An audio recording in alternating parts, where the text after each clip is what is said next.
bem. Iniciamos uma série de estudos a respeito das promessas de Jesus para a nossa vida, né? Nós nos privamos, nós fazemos coisas, nós afirmamos algumas coisas, todas motivadas por promessas, todas motivadas por uma promessa, Cristo, e todas motivadas pela promessa dessa promessa, que é Cristo. Nós acreditamos como igreja que o Senhor Jesus está nos aperfeiçoando, está nos santificando aqui, e que prometeu que iria resgatar-nos para habitar com Ele plenamente. E a partir das promessas de Deus, a partir das promessas de Deus em Cristo, nós estamos vivendo aqui. Agora, é interessante que a gente pare um tempo para pensar nessas promessas, que a gente medite como essas promessas influenciam a nossa vida e o que essas promessas nos levam a fazer ou a ser. E eu gostaria de começar falando a respeito da maior promessa bíblica. A maior promessa da Bíblia é Jesus Cristo. Do Gênesis ao Apocalipse, Jesus é a maior promessa bíblica. Como a gente pode ver isso? Desde o primeiro ato humano do pecado, né, desde a queda de Adão e de Eva, Deus começou a pregar o Evangelho. E Ele começou a pregar o Evangelho para a serpente. Em Gênesis 3:15, que teologicamente nós chamamos de proto-evangelho, Deus já afirma para a serpente que da semente da mulher viria aquele que pisaria a sua cabeça. Então Jesus é prometido desde o início. A promessa de Jesus é uma promessa contra o pecado. Diante da desfiguração humana, Deus promete Jesus. Ao olhar para um homem em que o relacionamento de amor havia sido quebrado, ao olhar para um homem que continuaria capaz de amar, mas o seu amor seria um amor imperfeito, Ele promete Jesus, o amor perfeito. Ao olhar para um homem em que os relacionamentos são quebrados, e a gente vê isso desde o início, a primeira consequência do pecado é a vergonha, é a nudez. Deus, mesmo já providenciando roupas para que os homens não ficassem nus e se sentissem envergonhados pelo seu erro, Deus promete Jesus, aquele que viria redimir os erros.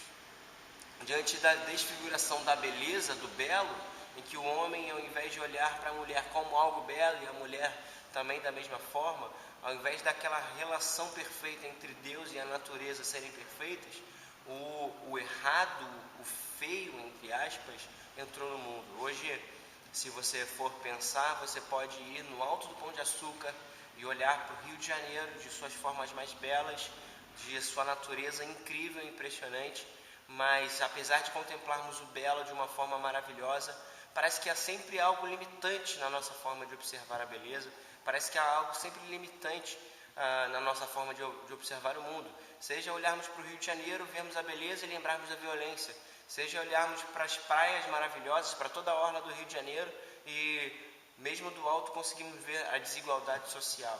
O belo foi quebrado pelo pecado. Amor, relacionamento e beleza, 3 aspectos básicos da vida humana. Jesus refaz isso. Jesus transforma a nossa forma de ver o mundo. Jesus faz a nossa forma de ver o mundo não uma forma infantil, ignorando a desigualdade, mas agindo de forma que o belo seja reconstruído. Jesus vem restaurar a beleza da vida. Jesus vem restaurar a beleza do mundo. Jesus é a maior promessa bíblica desde o Gênesis ao Apocalipse. Para que a história de Jesus fosse contada, Deus conta a história de um povo, o povo de Israel, o povo separado de Deus, o povo escolhido pelo Senhor para caminhar e de onde vem o Messias. E essa é a promessa para o povo de Israel. Todos os personagens bíblicos viveram porque Deus lhes havia feito uma promessa. Os pais da fé, a começar de Abraão, começaram com a promessa de Deus para Abraão: olha só, de ti eu abençoarei todas as famílias da terra, da tua descendência eu abençoarei todas as famílias da terra. Mais para frente, em Gênesis capítulo 49, há uma fala de Jacó, em que ele fala, olha só, de Judá não se apartará ao centro.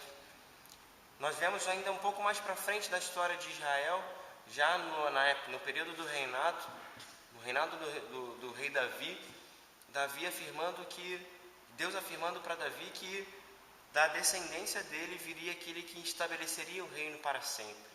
Jesus é a maior promessa bíblica. Jesus é a maior promessa para o povo de Israel. Nós vemos isso na leitura das profecias bíblicas, da profecia de Isaías, da profecia de Daniel. Deus prometendo que viria alguém que restabeleceria o governo, que restabeleceria o relacionamento de Deus com o povo de Israel. Esse Messias prometido, ele veio.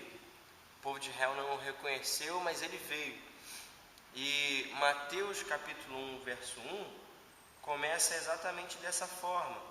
Mateus, e a gente precisa pensar no objetivo do Evangelho de Mateus, que é afirmar para o povo judeu que Jesus é o Messias. Mateus começa o seu Evangelho, começa a sua narrativa sobre a vida de Jesus falando: registro da genealogia de Jesus Cristo, filho de Davi, filho de Abraão. Mateus está exatamente remetendo que aquela promessa bíblica, aquela promessa perfeita, aquela maior promessa bíblica, era Jesus Cristo. Ele usa Jesus, o nome humano, para afirmar que ele era o Cristo, o filho de Davi, o filho de Abraão. Que ele era a promessa feita para a serpente, ou a condenação feita para a serpente, a promessa feita para Abraão e para todos os personagens bíblicos, para todos os homens de fé de Israel. Jesus é a maior promessa bíblica. E esse Jesus veio, habitou entre nós, e ele nos mostrou o que é o amor, ele nos mostrou como nos relacionar, ele deixou ensinamentos sobre isso, ele nos mostrou como transformar a vida, ou como dar beleza à vida enquanto homem. Jesus é um homem perfeito, Jesus é a promessa que já veio.